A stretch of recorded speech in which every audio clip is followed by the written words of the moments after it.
ലഷ്കർ തോയ്ബയ്ക്കും ജെയ്ഷെ മുഹമ്മദിനുമെതിരായ കൃത്യമായ ഓപ്പറേഷൻ മറ്റ് തീവ്രവാദ ഓപ്പറേഷനുകൾ പാകിസ്ഥാൻ സ്പോൺസേഡ് നീക്കങ്ങൾക്ക് നൽകിയ ശക്തമായ തിരിച്ചടിയാണ് ഇന്ന് സംഭവിച്ചത്. നമ്മുടെ സംയുക്ത സൈനിക ഓപ്പറേഷനിലൂടെ പി ബസന്ത് ഇപ്പോൾ പഹൽഗാം ആക്രമണത്തിന്റെ തിരിച്ചടി എന്ന നിലയിൽ തന്നെയാണ് നമ്മൾ പ്രാഥമികമായി കാണുന്നത്. അതുതന്നെയാണ് പ്രധാനപ്പെട്ട കാരണവും. പക്ഷേ ഇന്ന് വാർത്താ സമ്മേളനത്തിൽ വിദേശകാര്യ സെക്രട്ടറിയും സൈനിക പ്രതിനിധികളും സംസാരിക്കുന്ന തൊട്ടു മുമ്പ് നേരത്തെയുള്ള ഭീകരാക്രമണം, മുംബൈ അറ്റാക്ക് ഉൾപ്പെടെ, ഉറിയിലെ ആക്രമണം ഉൾപ്പെടെ കാണിച്ചുകൊണ്ട്, ആ ദൃശ്യങ്ങൾ കാണിച്ചുകൊണ്ട്, പാർലമെന്റ് അറ്റാക്കിന്റെ ദൃശ്യങ്ങൾ കാണിച്ചുകൊണ്ടാണ് നമ്മുടെ നിലപാടും മറുപടിയും എത്രത്തോളം കനത്തതാണ് എന്ന് വിശദീകരിച്ചത്. പഹൽഗാം ആക്രമണമാണ് പെട്ടെന്നുള്ള തിരിച്ചടിക്ക് കാരണമെങ്കിലും മറ്റ് ഭീകരാക്രമണങ്ങളുടെ വേരുകൾ കൂടി തിരഞ്ഞുകൊണ്ടല്ലേ നമ്മൾ ഈ 9 കേന്ദ്രങ്ങളെയും ആക്രമിച്ചത്.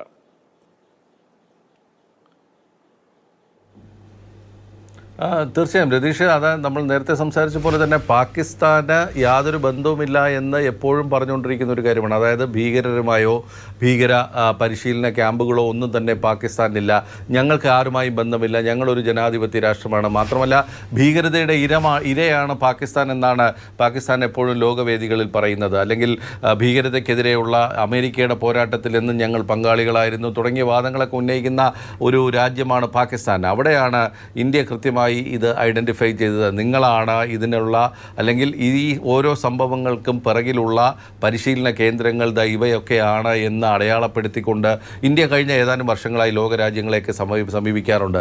അമേരിക്കയെയും ബ്രിട്ടനെയും അതുപോലെ മറ്റ് പല രാജ്യങ്ങളെയും ഇന്ത്യ ഇതൊക്കെ ചെല്ലുമ്പോൾ, അല്ലെങ്കിൽ ഐക്യരാഷ്ട്രസഭയിലൊക്കെ ചെല്ലുമ്പോൾ മറ്റു രീതിയിലുള്ള സമ്മർദ്ദങ്ങൾ വരുന്നു. അവർ ഒരു കൃത്യമായ നിലപാടെടുക്കാതെ മാറി നിൽക്കുന്ന ഒരു സാഹചര്യമാണ് ഉണ്ടായത്. അതായത് അത് സ്വാതന്ത്ര്യ പോരാളികളാണ് എന്ന് പല വാദങ്ങൾ വരുന്നു. അപ്പോൾ അത്തരം ഒരു സാഹചര്യത്തിൽ നിന്ന് മാറിയിട്ടാണ് ഇപ്പോൾ ലോകം ഇന്ത്യ പറയുന്നതിൽ ശരിയുണ്ട് എന്നുള്ള ഒരു തിരിച്ചറിവിൽ എത്തുന്നത്. അതായത് പാകിസ്ഥാൻ ഭീകരതയുടെ വിളനിലമാണ്, ഇവിടെ നിന്നാണ് ഈ ഭീകരത ലോകത്തിൻ്റെ വിവിധ ഭാഗങ്ങളിലേക്ക് കയറ്റുമതി ചെയ്യപ്പെടുന്നത് എന്നുള്ള ഇന്ത്യയുടെ ആ വാദം അംഗീകരിക്കാൻ ലോകം തയ്യാറായത് കഴിഞ്ഞ ഏതാനും വർഷങ്ങൾക്കിപ്പുറമാണ്.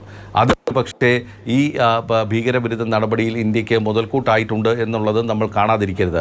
അത് അമേരിക്കയടക്കം റഷ്യയടക്കം ചൈന ഒഴിച്ചുള്ള മറ്റ് പ്രധാന രാജ്യങ്ങളൊക്കെ തന്നെ ഇന്ത്യയുടെ തിരിച്ചടിക്കാനുള്ള അവകാശത്തെ അംഗീകരിച്ചു എന്ന് തന്നെ പറയാം. 15 രാഷ്ട്ര തലവന്മാരാണ് പ്രധാനമന്ത്രി നരേന്ദ്രമോദിയുമായി നേരിട്ട് സംസാരിക്കുകയും ഈ വിഷയത്തിൽ പഹൽഗാം വിഷയം അപലപിക്കുകയും അതോടൊപ്പം തന്നെ ഈ സംഭവത്തിൽ ഇന്ത്യയുടെ എല്ലാ അവകാശങ്ങൾക്കും പിന്നിൽ ഞങ്ങൾ ഉണ്ടാകുമെന്ന് വ്യക്തമാക്കുകയും ചെയ്തിട്ടുള്ളത്. അതിൽ സൗദി അറേബ്യയും UAEയും ഉണ്ട് എന്നുള്ളതാണ് ഏറ്റവും ശ്രദ്ധേയമായ ഒരു കാര്യം.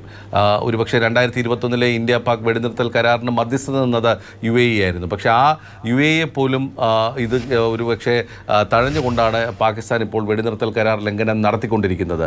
സൗദിയിൽ ഇന്ത്യൻ പ്രധാനമന്ത്രി ഔദ്യോഗിക സന്ദർശനം നടത്തുമ്പോഴാണ് പഹൽഗാമിൽ ഭീകരാക്രമണത്തിന് കോപ്പുകൂട്ടിയത് എന്നുള്ളത് കൂടി നമ്മൾ വായിക്കണം. അപ്പോൾ ആ എഴുതാപ്പുറങ്ങളൊക്കെ തന്നെ സൗദിയും UAEയും തിരിച്ചറിഞ്ഞിട്ടുണ്ട്.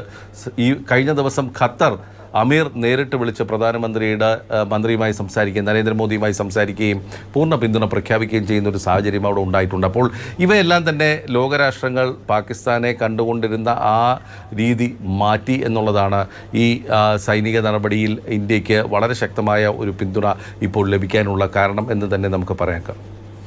ശരിയാണ്, വളരെ വലിയ പിന്തുണയാണ് ലോകരാജ്യങ്ങളുടെ ഉൾപ്പെടെ ഭാഗത്ത് നിന്ന് ഇന്ത്യക്ക് ലഭിച്ചുകൊണ്ടിരിക്കുന്ന. പി ബസന്താണ് ആ വിവരങ്ങൾ നൽകുന്നത്.